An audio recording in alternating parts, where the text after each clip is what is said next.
I started playing poker when I was 17. Me and my friends, we were really bored one day.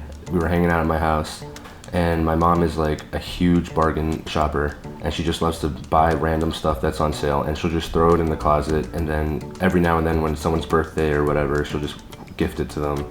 So we were just doing nothing at home, and we went through the closet, and we found Poker for Dummies.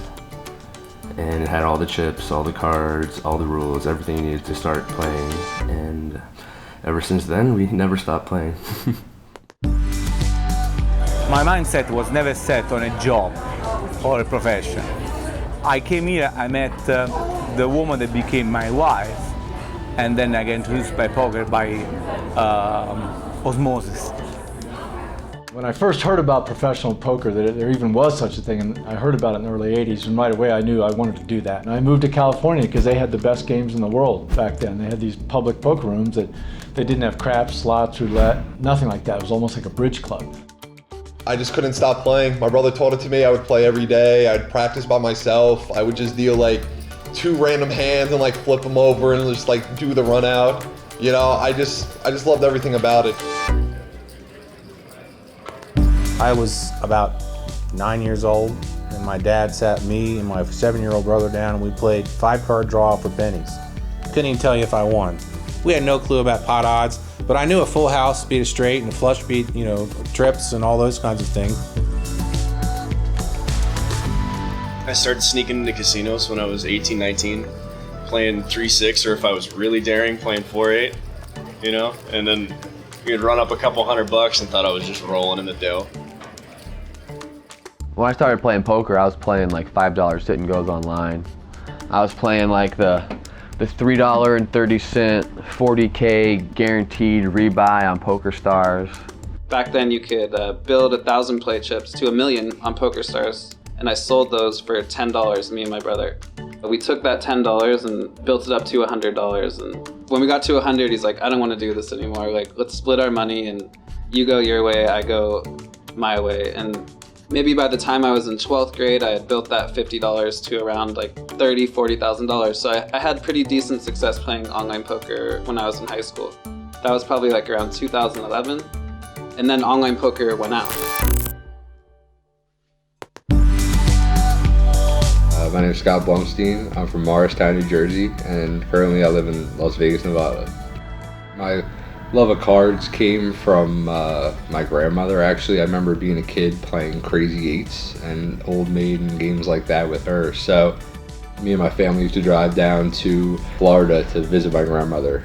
On the way down, we would stay in hotels, and one night we got lucky and got a special room with, it had 2 TVs. I was lucky enough to get my own television and came across the 2004 World Series of Poker main event on television. I just remember watching that whole thing in that hotel room, and that's just a memory I have.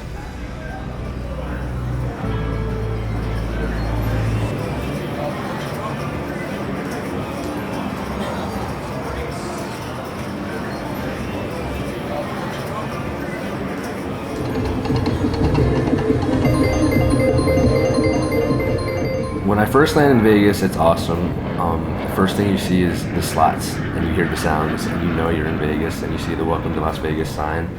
There's definitely nostalgia, there's excitement. A lot of money is won in the Rio. A lot of cool people you meet in the Rio. So I get really excited once I land in Vegas.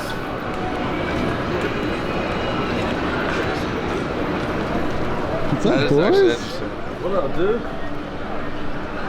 My name is Chris Leong. I'm a professional poker player from New York City, and I'm splitting time between New York City and Las Vegas. So the WSOP is once a year in Vegas. For every tournament you win at the WSOP, a bracelet is awarded. Well, I would say most professional and amateur poker players' goals are to win at least one bracelet in their lifetime. It's really hard to do, and the best players in the world show up to the WSOP every year, so it makes it that much harder to win one. But when you do win one, it's a real prize. Who's gonna win more bracelets this year? Two of us. Probably gonna be a tie. If I won a bracelet, I would be really happy. I've been working really hard to win one for a long time, and I've made one final table, but didn't get that close. I've only had one winning summer in Vegas, so there's definitely pressure on me to do well this year. How many summers is this for you? 6 or 7. I would like to say I'm going to win one bracelet this year, but if I won like 6 or 7, I wouldn't be surprised.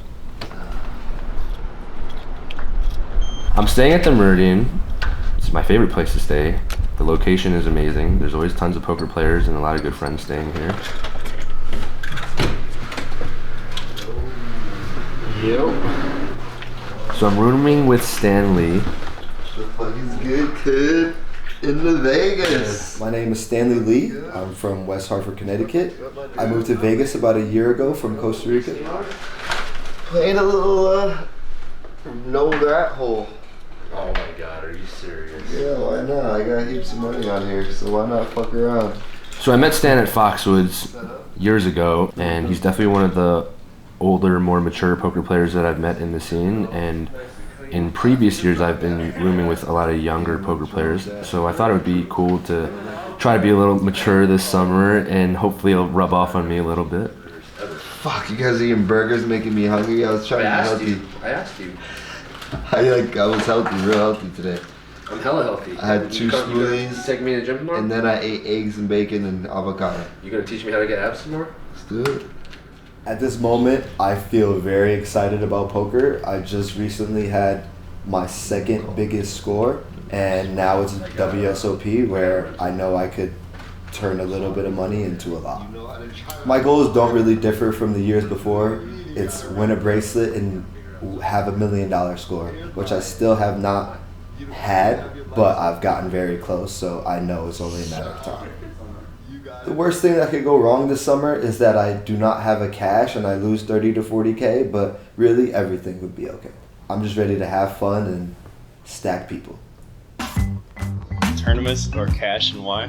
The fact that in a tournament you sit down with the same amount of people, everybody is the same. It's the most democratic world ever. Nobody is better than anybody else.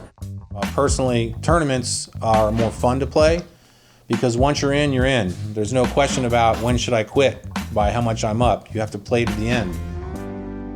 Tournaments have a super high variance. No matter how good you are, no matter how bad you are, you're gonna have a super high variance and you're gonna have a lot of swings. If you have the bankroll to sustain that, and everybody thinks they do, if you have the huge bankroll to sustain that, then by all means go ahead, but You can grind out cash and have consistent winning weeks and months and stuff like that. With tournaments, it's a lot more of a kind of like a positive EV lottery ticket in a lot of ways. If you play a tournament and you win a tournament, you have a big income, big prize. And maybe if you play the WSOP, you get a bracelet and your name will be in the Hall of Fame, okay? That's for the fame. I play poker tournaments for the fame, but I play cash because of the money. Cash game players are a little bit different than tournament players where they're a little bit more dependent on themselves, where tournament players are probably more of the gamblers types, more of the degenerate types where they take shots, they want to hit the big score. I've noticed a big difference in the personalities between people who approach poker in a cash game sense and people that do at tournaments, which is interesting. Tournaments take a piece of your soul, right? When you buy in with your cash, and you buy in with a little piece, a little sliver of your soul that goes away and it just kind of eats at you. But after a couple of years, it adds up and you realize that a good chunk of you is now through a buy-in window. Amen. Amen.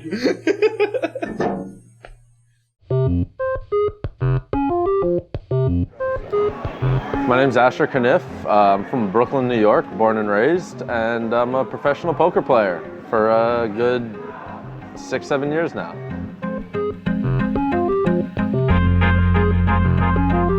So to start that series, they have event 1, which is like, in all poker series, is the huge event, kind of like a low buy-in, high guarantee. Somehow I won the tournament outright for like $210,000 or something like that. No matter how good you are at poker, the amount of luck involved to win that size field with a quicker structure and all that is ridiculous. So that was like kind of my breakout, and life was really good, obviously. And kind of the big thing in my life at that point was that I had this huge family trip planned to Europe, and I was going with my mom and my sister, and it was a big deal. We were going to Ireland and all these different places, 5 or 6 different places. So this was the Sunday before that, and Sunday is like the big online poker day and everyone plays it. So I go to sign up for the $1,000 tournament, and I sign up, and as soon as I sit down, I'm like, wait, I only have 3,000 chips. Like, for a $1,000 buy-in online tournament, you would expect to get more chips than that. So I go look up at the lobby, and I've accidentally bought in for the $1,500 satellite to the $15,000 event. And I had just won that event, so like obviously financially I was doing fairly well, but still I like kind of flip out right away, and I'm in this room with all these people, and I'm like, oh, you know, shit, I just bought into this fucking $1,500 satellite for this event that I can't play. What do? So I start to play, and I win the seat. So I call my mom, you know, and I'm hoping that there's not too much of like a boy cries wolf thing here, where like, oh, of course he's trying to play a poker tournament and not go on this trip, but you know. We're talking and we're going back and forth, and then there's this one night where she calls me and she's like, look, I had a dream last night, and like, you should play. Like, you're supposed to play the tournament. Like, I just think it's the right thing to do. Like, you won this seat for a reason. Like, this is all happening for a reason. You just won $200,000. You can book another flight. So I'm like, okay, you know, that's pretty crazy. So I do that. And, you know, it's a $15,000 buy-in, by far the biggest buy-in I had played. I think 3,500 was the biggest before that. And, you know, day 1, and like doing really well. I have like 4 times I started with. Day 2, I have like 3 times that. It really was just this ridiculous run where like I was never low on chips. I was never in a bad spot. And come 4 days, I'm at the final table and I'm second in chips. And, you know, it was this weird feeling of calm. It just wasn't bothering me. And the final table was over in less than 100 hands, and I won the WPT championship for like $973,000 or something like that. And it just kind of all happened. It was like this crazy storybook, and it all started with me legitimately misclicking into the wrong tournament. Like, that's how it happened.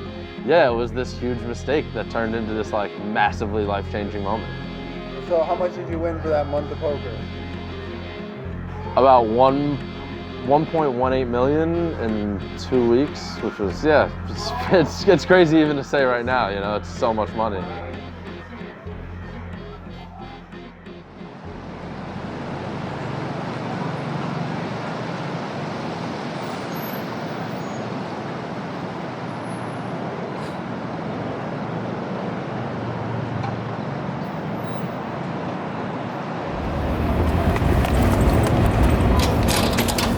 Walking into the Rio for the first time is fun.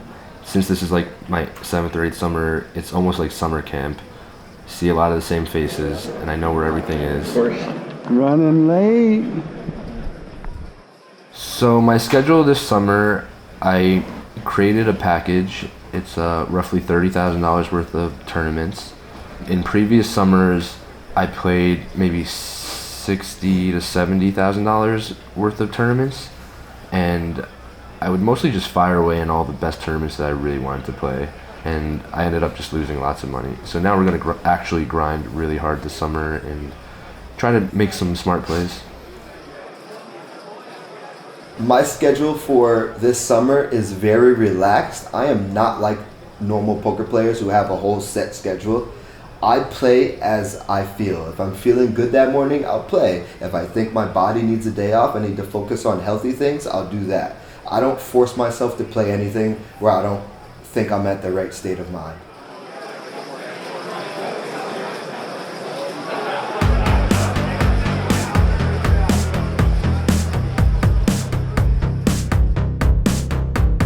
No, I didn't view poker as a way to get out. I viewed poker as just something fun to do.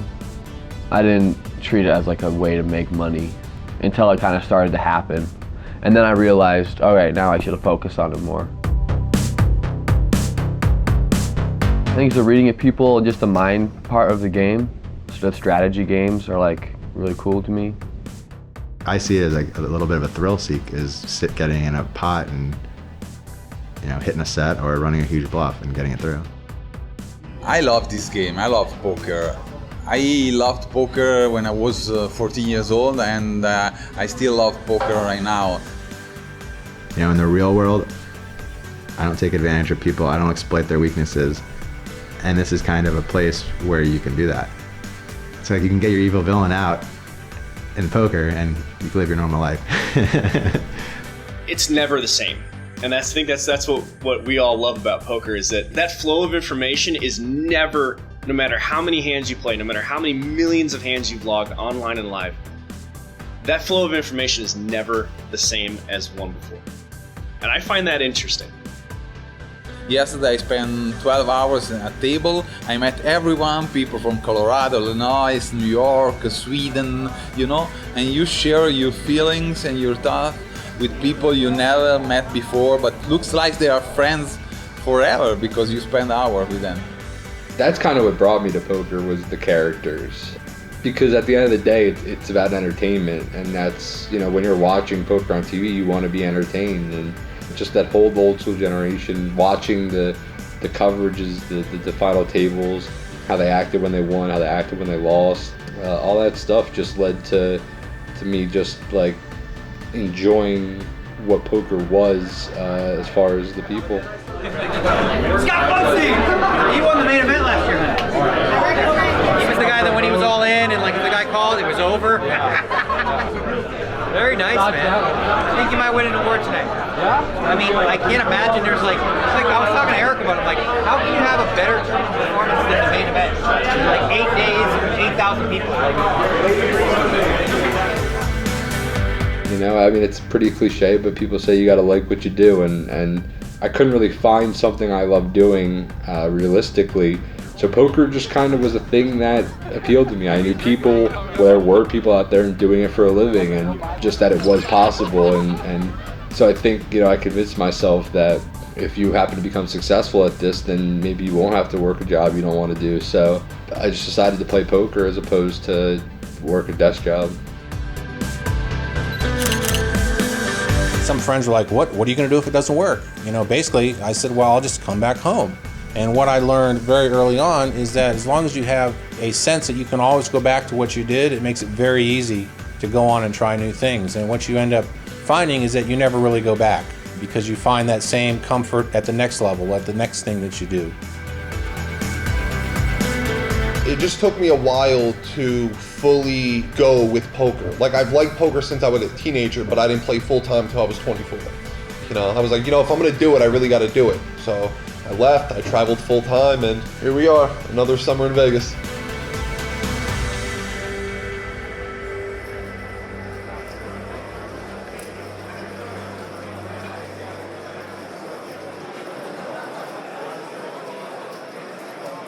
I would say things almost never go as planned in poker.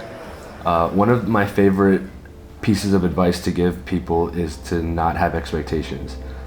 The added expectations puts pressure on things, and when you go into things with no pressure on yourself, that's usually when you're going to show the results. Both times. So actually what happened though, like you sent me that text and I was like, yay! And then you fucking... Jinxed myself. Is that how you look at it? No. Okay. That's the bad way to look at it. Look, I know you're upset. Do that cross your mind though? Sure. Yeah. Do you know how I found out the truth? I like to think that I'm very realistic with myself. I'm very hard on myself. Whenever I lose or whenever I win, I like to think about what just happened, why it happened, how can I make that happen again, or if it was a bad thing, how can I prevent that from happening? And yeah, just being realistic and just being willing to put the time into it. A lot of people play poker and then they lose or they win and they just walk away and they don't think about what just happened. How close to the money is it? Like really close, right? I invested like 3-4 levels from the money. They're probably in there soon.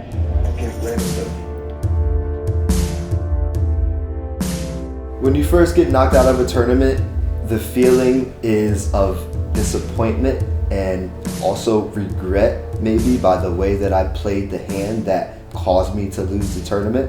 So the first thing I'm doing is analyzing the hand and trying to think of ways I could have played that hand better to have a better outcome. And then I'll usually be pissed and I'll smoke a blunt and feel better. Is poker gambling? Poker is absolutely gambling, definitely. No, not at all. And I've gotten in arguments with people over this. And poker is so far away from gambling for me. This game gives me more power because it's not just a lucky game, it's a game of skills. You can use psychology, you can use mathematics, and you can play people. Anyone who says that they don't like gambling and they play poker is just lying, because at the end of the day, when the cards are on their backs, it's just gambling. I don't care how good you got it in. It really just doesn't matter, because there's a chance you can lose, and anytime there's a chance you can lose, it's called gambling. So the question is, poker gambling comes up all the time, and as a writer and philosopher, I look at any question like that, it comes down to one thing. Gambling is a word. Words have different meanings for different people at different times. The way it typically gets answered is, if you look up in the dictionary, there's one definition of gambling that says to wager money at unfavorable odds. So by that definition, playing poker for a living is absolutely not gambling. Now, another definition of gambling is just the simple, wagering money at all. Well, then of course it is. So the less you manage your bankroll is the more you're gambling. Those people that manage their bankroll perfectly, the gambling and the variance is a lot removed. But when you're playing with too much of your money, then it becomes a lot more of a gamble. Anything could happen over a month, a year, even a few years. There's a lot of ups and downs in the game. It's very hard to make a lot of money unless you do gamble and put yourself in a situation to have a good score. So you have to exercise a lot of risk in those situations. So it's definitely gambling for sure. But what's important to remember is that poker is a reciprocal game, where the same number of times where you have 4 kings and I have aces full of kings, I'm going to have 4 kings when you have aces full of kings.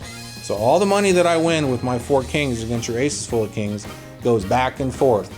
And the reason it goes back and forth is because we both will not play either side of that situation any differently from the other person. Where the real money comes from in poker is where you will play your hand differently than I would have played it in the same situation. So the only reason a person wins money and another person doesn't win money is they make better decisions in the same situation compared to the people that they're playing against. And to put it more simply, if you want to win at poker, you play bad players.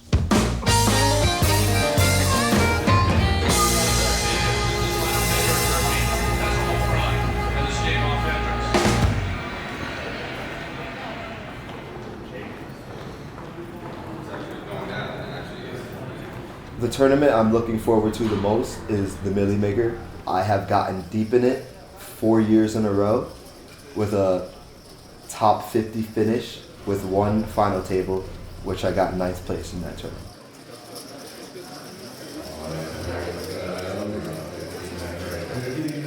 In the Millionaire Maker, it usually has a field between 8,000 and 7,000 people. You start off with 7,000 chips, so it's like a normal 1,500.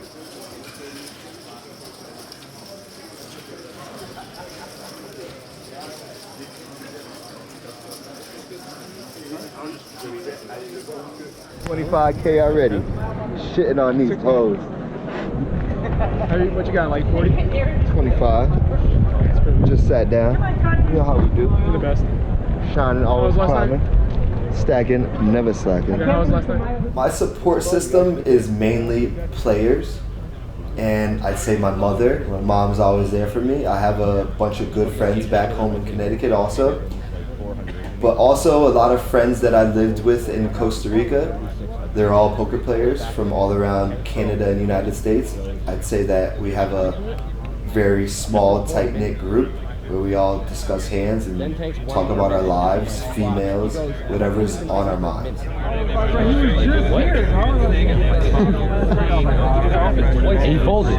It depends on what's going on. My family likes to support me when I'm doing well. When I'm not doing well, they're the first ones to say, go get a job. My friends are always behind me at all times. and I know a lot of good poker players, so I'm lucky to have that support system behind me. But yeah, it's really tough, and if you don't have the support of people around you, I don't really know if you can make it in this game.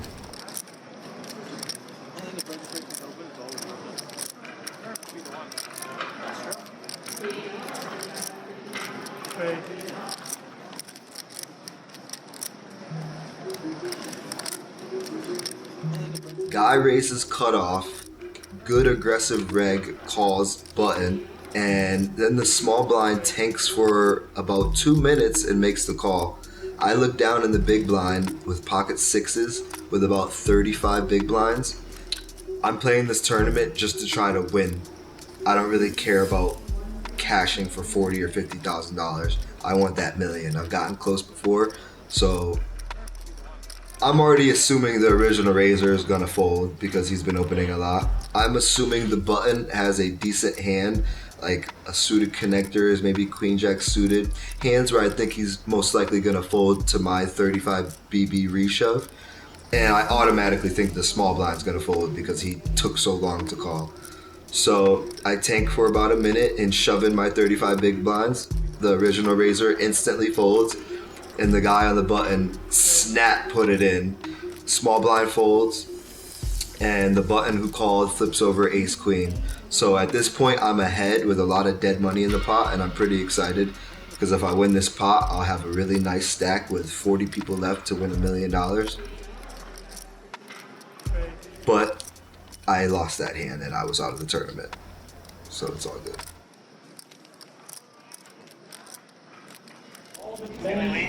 Turn that down. Colorful nebula. And 50? Wow, 47 this year. Well, 47 this year? And then like 30 and 10, 20. Jesus Christ.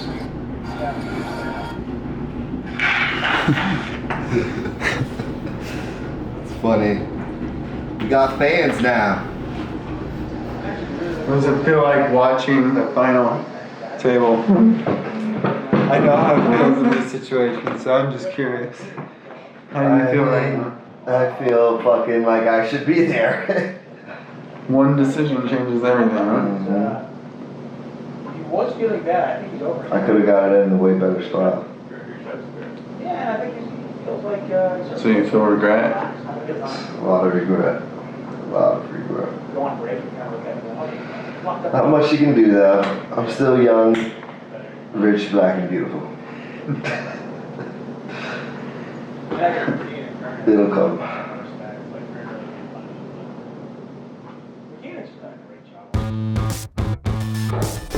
10 years ago, poker was a lot easier to make a living in because nobody was good. Nobody had any idea, me included. We all thought we were good 10 years ago, not so much. In 1991, poker came to Atlantic City at the Taj Mahal, and players were flocking there from California, pros. You know, it's like a giant feeding frenzy. The sharks just come in because all of a sudden you've got this enormous population of people playing poker in one place that have no idea what they're doing. And then what happens is the games get tougher from that second on because two things happen. The bad players get better, okay, or they just quit the game altogether. Nowadays, you have all these tools and all these resources at your disposal. You can look up online videos, you can look up training videos, you can look up all these hand charts and all these companies that are designed to teach people that you can be a part of. You can get a coach. 10 years ago, nobody had a coach. There's like 3 guys that had coaches. In some sense, people say this wrecked the game of poker because all of a sudden you had guys that were 20 years old and they're learning how to fold before the flop and they're learning stuff like merging ranges and all this stuff. You got guys that are playing, that used to play 5-10 no limit online are playing 1-2. It's hard as hell. I've kind of known that. And it's easy as hell at the same time. Right, to be a poker player, you need everything. You need the money, you need the skills, you need the patience. You don't have to tilt. Don't start to play poker with no money.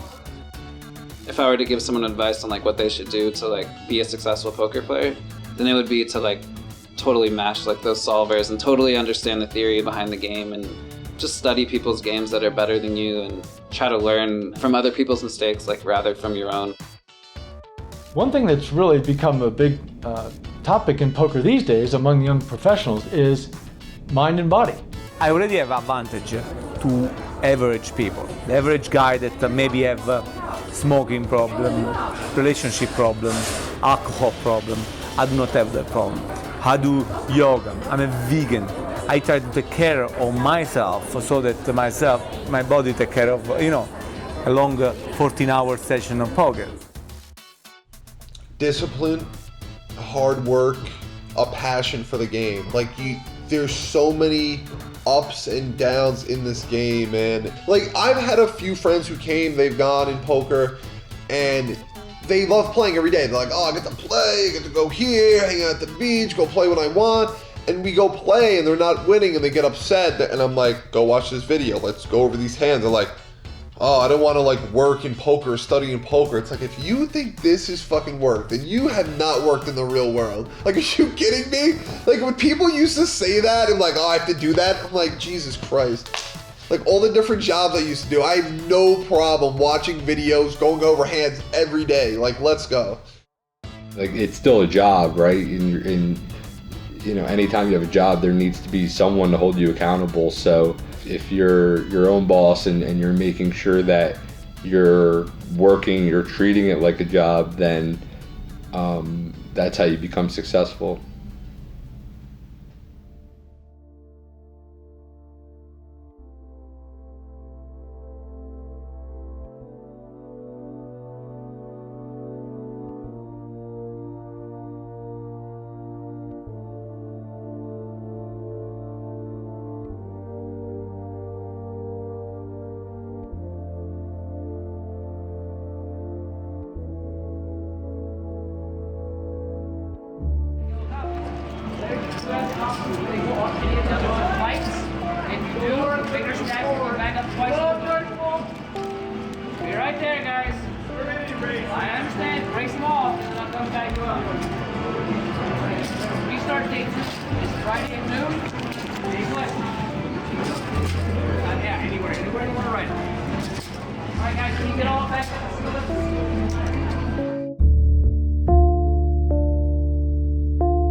Bad ending or what? No, that was a great ending. I didn't see. Best time of my life. I'm sorry.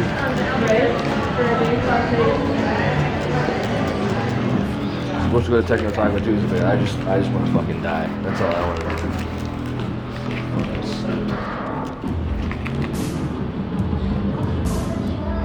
The funny thing is, it doesn't matter how long you've been playing poker, a really long downswing can make you question anything, but you got to remember that there is math in this game, and if you're playing well and you're putting in the volume, you're going to show results eventually, and you just got to stick it out and show them all the heart you have.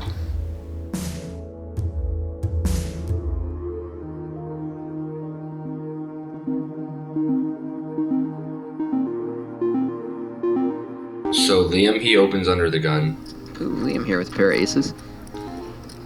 I had ace king with the king of hearts. Chris, wow, cooler time. The other stacks at the table were Rafa, who had the chip lead and tons of chips, and he was an amateur. And Yevgeny and Joe had sub 15 bigs. So I figured I could induce some shoves from Joe and Yevgeny. Really? Wow, he's just gonna flat call? No way. How good? No way. My god. He just flatted? Yeah, he just flatted. Liam has sub 20 blinds. What is going on in this tournament? I really like the... Liam had been playing rather tight, so if I 3-bet him and he had a hand that I had beat, that he would just fold. The flop came 9-7-3 with 2 hearts. I flatted a C-bet. The turn came a 5 of hearts, completing a flush. Sick. I mean, he's fading it. He's fading them. He's gonna end up soul reading them in this hand so hard. On the river, it paired the board an offsuit 7, and he bet. I think he... Oh, he bet so small, though. Oh, no, he didn't. No, he bet 1/3 pot. You're right. He bet small. Yeah, I mean... I think it's actually a call because he bet so small. If he bet like, Wow. What a boss, dude. There's no one who doesn't What double the up hell? in this spot. Or at least That was stab at it at some absurd. part. Like, you turn equity and, like, I don't know.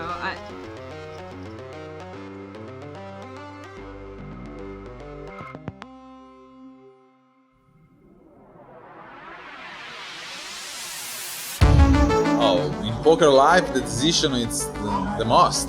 If you do the bad decision, you lost everything. You can lose your bankroll. Focusing on your decision rather than the outcome is probably the most important thing. Removing your emotions from like the results of like what happens in that hand or that day or even that week or month or year. You only have control over one of those two things. So why focus on something you have no control over? You only have control over the decisions you make. It's a little bit suspicious of a bet, but it's tough for Dan to just to call with queen high. Try telling that to Dan Coleman. He casually deposits $42,000 in the middle and shows queen jack over queen 10. That's playing the game. Trying to think with like a more logical brain and not an emotional side of your brain is like kind of what the best players have been able to do. And that comes from like maybe conquering their own fears and their own self, you know.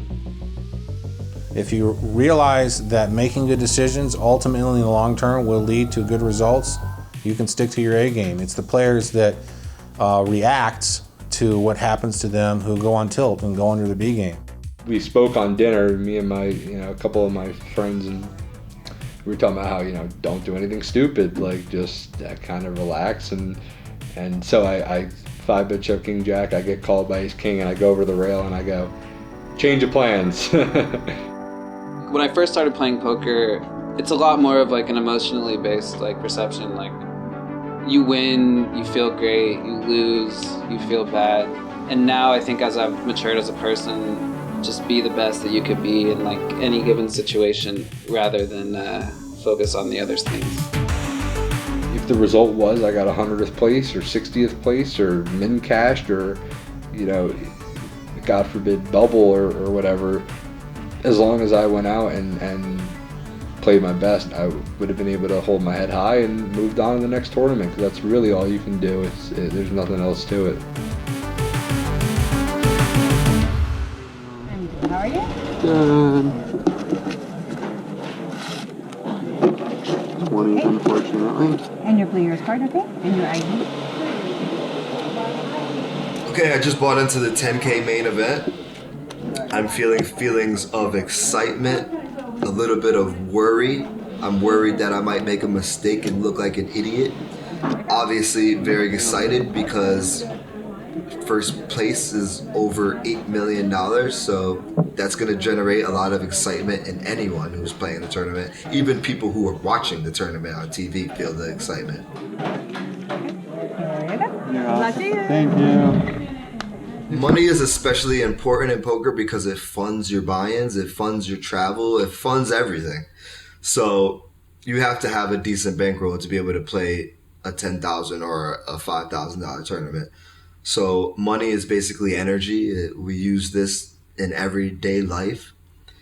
Money is the catalyst to win a tournament. Without money, you can't do nothing. So you have to have a good base or a good backer or a good bankroll to play. First poker bankroll. Well, I think it took about 14 first poker bankrolls when I was first starting. I was just had like a weekend off from work. I was like, let's go play this tournament.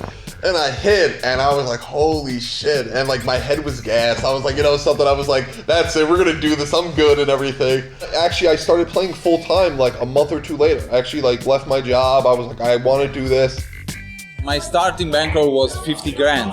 Not a big, but just to start. Well, this is funny. Bankroll, we just talked about this. A lot of my friends will ask me, how much do I need for poker bankroll? And the first thing I'll ask them is, well, are you winning? And they'll say, well, no, not yet. And so my response is, well, you don't need a bankroll. You need a budget. There's two reasons to have a fat bankroll. It isn't just to keep from running out of money. It's to keep from having the fear of running out of money. Because once you're in that mindset where you're afraid that you might run out, that affects your play. I take whatever the theoretically determined number is and double that. for my clients and for me to really feel safe. I've always had an aspiration to play bigger buy-ins. I've always been driven by the idea of like competing against the best players. That's more of like my driving force in poker. So I would gamble and put myself in situations where I was playing very big tournaments with not enough money. The scariest part of being a professional poker player for me during the first 10 years or so was just running out of money, going broke. My bankroll was never more than about 50,000, which meant I was never more than a couple bad months away from being broke. Everyone goes broke in poker. You just do.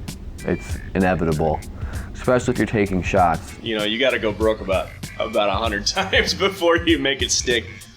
When you go broke, it's self-destruction. Like basically, like you destructed yourself. Like you put yourself into a situation where you were playing with too much money that variance is going to overtake you and eventually break you in most situations. You come up on a decent amount of money, like 10, 20,000, and for me personally, like back then, like I would just spend it like I was a millionaire. And like I would buy everything. Like, my dad he's a good, wealthy man, and like I would spend more money than him on shit. Like I would go buy myself a more expensive dinner than he would, and just kind of just putting yourself in a situation where like you think that money's never ending, and then eventually it ends pretty quickly, like when you have that mindset.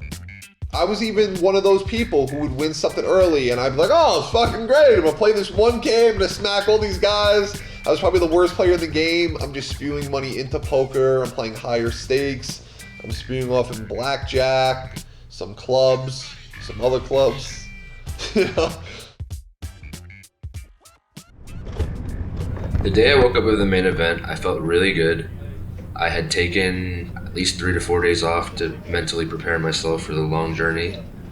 The journey didn't last very long, but I was feeling really good leading up to it. Just waiting for this guy. What's up, gangster? How you doing? How are you doing? Alright. Hey Dave, It is what it is. your last green tea. Is this cooler or what? Yeah, I opened under the gun 500. Oh, like we're that less than 51. Hijack makes it 2K. You have like Jack, 4-3, 2 hearts at top set. Check, that's 3,500. Get you some rice and fish right there. Turn 8 offsuit. Check, that's 2K. I make it 12K. He calls. River offsuit king. I shove 30K, basically pot. He has king. Kings? Yeah. I was like, oh my gosh. I'm not sure if my shove is good though, because I'm only getting called by aces and ace king that I beat. Yeah. I'm folding out queens, but I guess if I check, he's not betting queens, so I don't get value from that anyway. The main event is one of the bigger buy-in tournaments of the year. It's the best value tournament of the year. There's no tournament out there with a buy-in under 100K where you can get paid over $8.8 million. It's just not going to happen. People come from all over the world to play this tournament. Rich people, poor people. There are like people who are on their deathbed willing to spend their last $10,000 to make sure that they have this experience. And a lot of these people, they're not willing to bust on a silly hand. They're gonna wait for the nuts to make sure that they stay in the tournament. So when I get to the river in this spot, and where most of our chips are already in the pot, if I bet here, he's never bluffing, ever. And he would only call with the second nuts or worse and shove only the stone cold nuts. And then he goes, if it makes you feel better, I got one outed in the Sadie last night. Yeah, that makes me feel great. Makes me feel unbelievable. My name is Spencer Eunice, and I'm from Boulder, Colorado. Luck is something I strongly believe in. Tell me the whole story. How did you meet this kid? I personally know you, and I didn't think you knew him before this ever happened. So, like, how the hell did you get a piece of reed? Have you honestly never heard the real story? I've never heard the real story. All right. So there was a tournament up in Black Hawk, Colorado, which is my local casino, and they had a World Series of Poker circuit event. I show up on day 2, and we're getting near the money, and I get moved next to Ryan Reese. He's to my left. And this whole time, I'm like, who is this guy? He like knows what I have. He's just grinding. He's very patient, and he's very young. But that's how I met him. And flash forward to the 2013 World Series of Poker. You know, so I walked up to him, started a conversation, asked him if he was selling any action, and he said, no, I don't sell any action, but I might for the main event. When we got to the main event time, I shot him a text on Facebook because I didn't have his phone number. We weren't like good friends. So I bought 1% of about 5 people, 2% of another player that I had confidence in, and then I bought 5% of Ryan Reese. And I remember specifically driving over with my brother to the Rio when he's sitting down with day one, I look at my brother and I said, this is the guy that's gonna win the main event. He's the dark horse. That's why I took the biggest piece. So if you want to throw a little bit on top, you should do it. And so my brother gave me $50, and so he had a little micro stake in my stake, which is pretty cool as well. I ended up busting on day 2 early on. So after that, I go home just like everyone else, pretty sad and pissed off that I lost $10,000. And 2-3 days later, I see online that Ryan's making a run at it. So I'm with a couple friends on the couch, every day, it's getting closer and closer. We're hitting that refresh button as quick as possible, and until finally, we're there. He's 2 tables left. He's 10 people left, and finally it's late at night, and he locks up the final table. And that's when now they don't have the November 9, but at that point they had the November 9. I mean, it was pretty undescribable. And the whole time I was like, if he wins this, I'm gonna hop the rail, and sure enough, you see the ESPN coverage, everyone just jumped on top of him.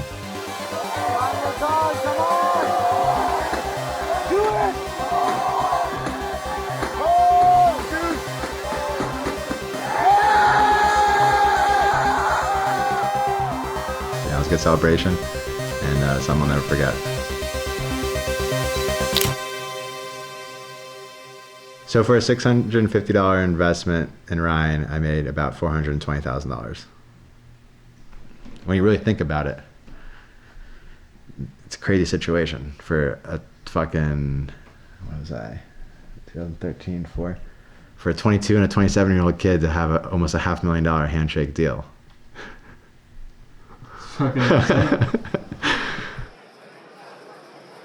Speaking of this tournament, I did end the day with 13K when you start with 50K. So after day 1, I was feeling pretty miserable. I'd almost lost hope. I went home, got some sleep, and realized in the morning I still have 20 big blinds and I could easily run this stack up. You just got to keep a positive mindset and realize that anything could happen. All you need is a chip and a fucking chair. So day 2 of the main event, I come in with 22 big blinds to start. I'm feeling very apprehensive, very worried if I'm gonna build my stack, but right off rip, I start raising, winning small pots, building my stack slowly but surely. And by the time you know it, I'm above starting stack and I have another chance in this tournament. And we end up making day 3. How you feeling? Very good. About to stack these motherfuckers. It's that time. Just doubled up. Right now is the bubble of the 10K main event. I have 450K at like 5K blind. So almost 100 big blinds. Feeling good.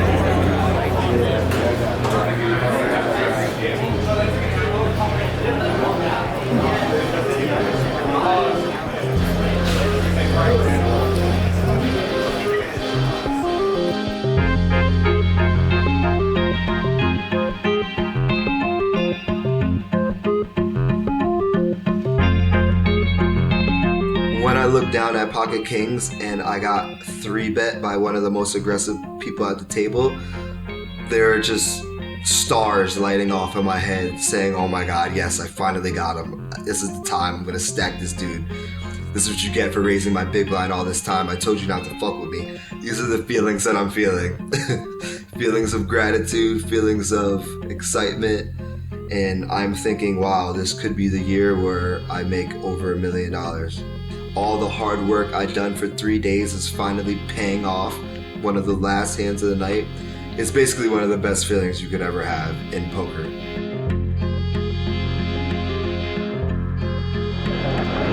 How you doing? Mr. Stanley Lee. Doing alright. I like 3.5 mil, chilling. Yeah? That was a shitty level, but still breathing. So it's a little quieter out here now, I can ask you, but how's your mind state? Mind state is lax, relaxed, ready to go meditate and get back on a high vibration. I feel like I lost it a little bit, but it's very easy to get back on. Just go home, close my eyes, get in a relaxed state, and we're back. There you go. So you're already in the money, right? Is there any stress taken away there or more pressure when you look at the money jumps? Money really doesn't, I don't really give a fuck about being in the money. I'm trying to get all the money. 50K is not gonna change my life. I need fucking at least $1 million. No stress, we the best. Something's bothering you. What happened the past hour or 2 hours? I just haven't won a pot. I've been playing tight. I haven't gotten any decent cards. I opened one hand with Queen 8 suited, won that, and that was the only hand I won for the past 2 hours. It's very card dead. And got 3-bet a bunch of times. So it's time to refocus and rebuild that positive energy so I can go back and dominate.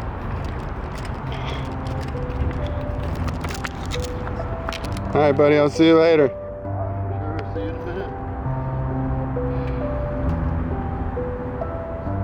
Well, there's certainly things that some people are born with that others might not be born with initially.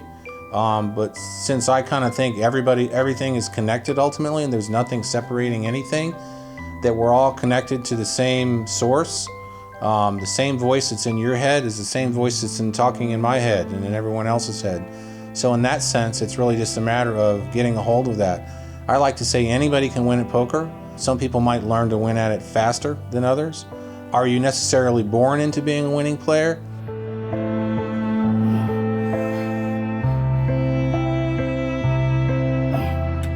Everybody has the ability to improve upon it, and hard work I've seen in the past has brought players to the top. Just believe in yourself and know that you can do it. It's not going to be easy, but it wouldn't be fun if it was. I've had the best years and the worst years, so I mean it's just about keeping it even keel and relaxed. And win, you lose, whatever.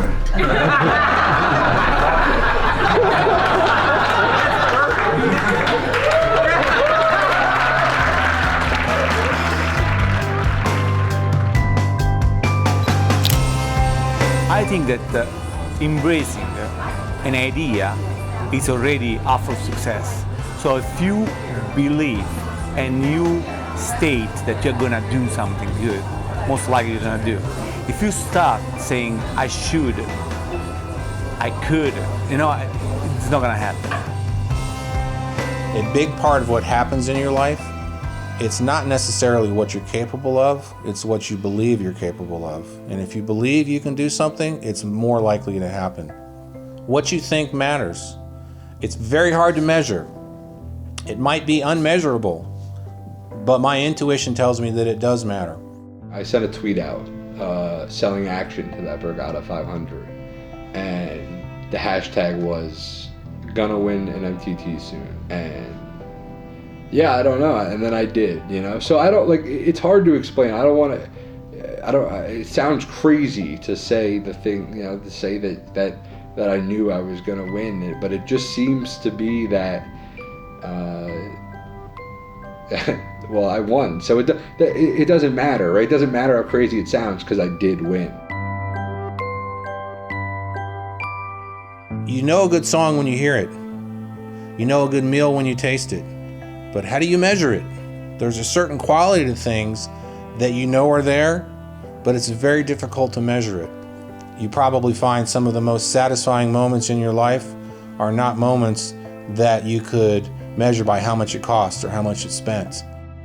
I think in poker you learn that once you achieve a goal, it's really not going to bring you what you want or what you previously thought you would get from that goal. What you're really getting is you're growing, and that's what brings happiness, I think, as long as we're progressing and growing. That's what's great about poker, because you're never gonna reach the top. There is no top in poker, It's just do your best and see what happens. And as soon as you think you reach the top, always the universe is gonna slap your ass down and give you some perspective.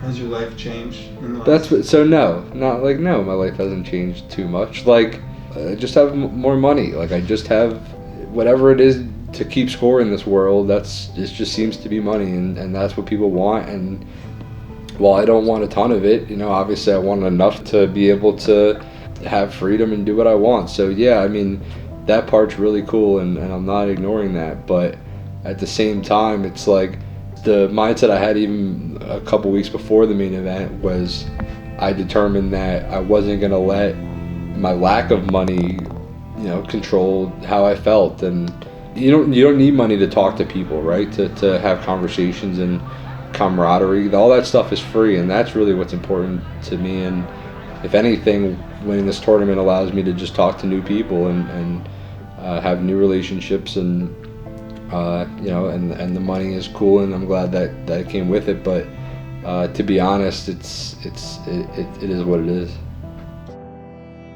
Money gives you the opportunity probably to find happiness a little bit easier than not having money would. But that's only because we're in a world where money matters. If we weren't, then people would be focused on different things to find happiness. So yeah, it's a kind of a conundrum. My dad used to always say, money only matters when you have none. Yeah.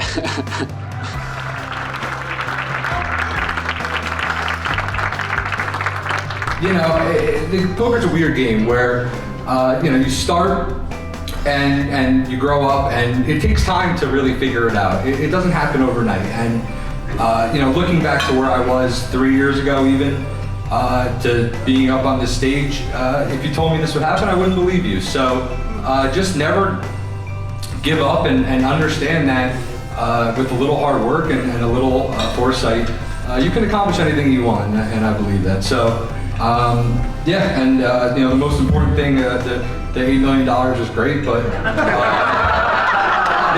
there's still work left to be done. I have some things in my own life that I need to take care of, and I just want people to put in perspective that money really isn't everything, and I really do believe that. And it's been a great ride, and poker is a dream come true. But take care of the things that are important to you, your family, your health, and all that, and just try to make the most of what you got. So thank you guys so much, and dream big.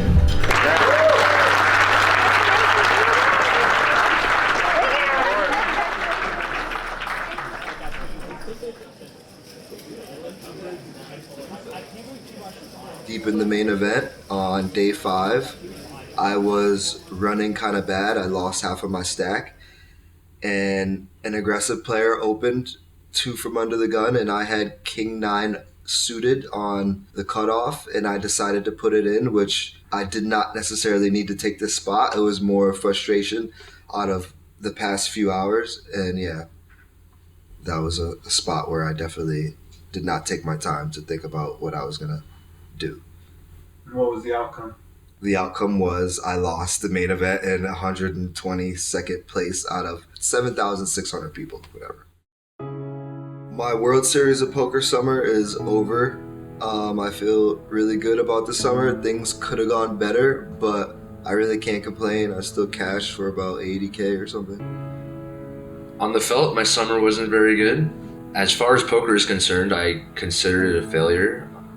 I basically lost over 50,000 and cashed for roughly 3,000. But it's just another part of the journey. I feel stronger and more ready to win now than ever. I don't think this summer defines me as a player. Although I've had a lot of bad summers here, poker is funny. You don't get to choose when you win, where you win, how you win. You only get to choose the journey that you take and how you handle your circumstances. I feel like I've already been defined as a player a long time ago, to be honest with you. I've been playing this game for the past 10 years. I haven't had a job, so I've been a player. My biggest fear about poker, well, obviously there's always the fear of going broke. That's something that everyone thinks about. But the other thing to me is just that I won't be happy.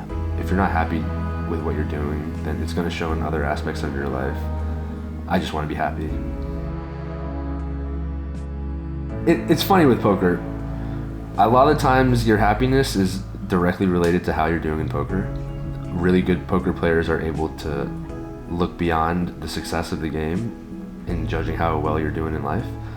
I would say I'm not doing great at that right now, but I'm working really hard.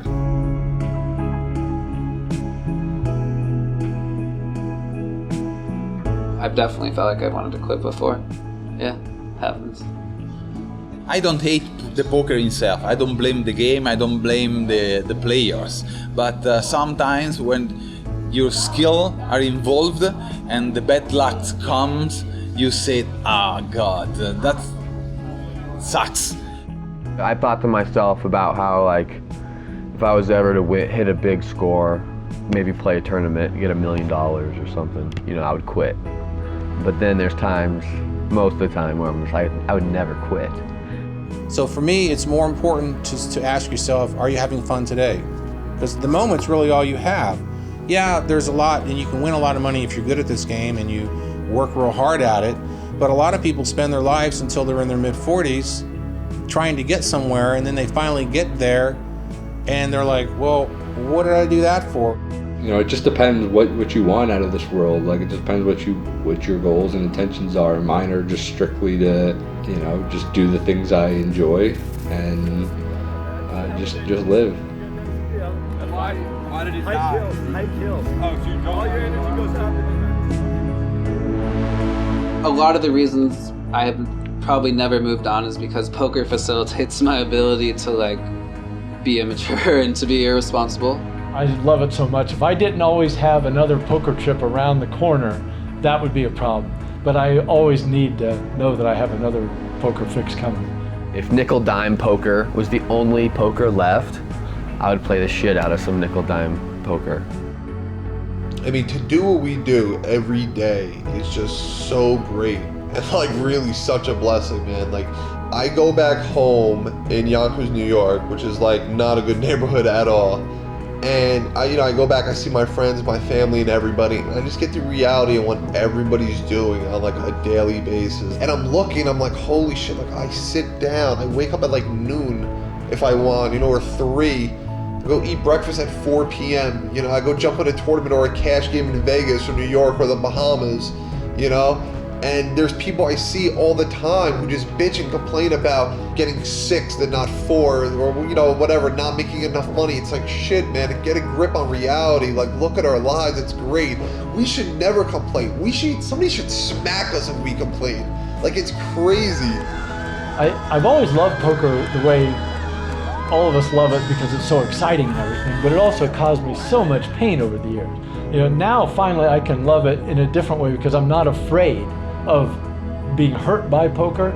So now I just enjoy the camaraderie. It's like if you look at the Rio downstairs, you've got all these thousands of people collected in a room, thousands of people every day for 6 weeks, sharing one common passion, one common love. And I just share that love. It's hard to explain. Why do you play poker today? You've won the main event, so why do you continue to play? I mean, the reason I would continue to play is just because I love the game. I really do.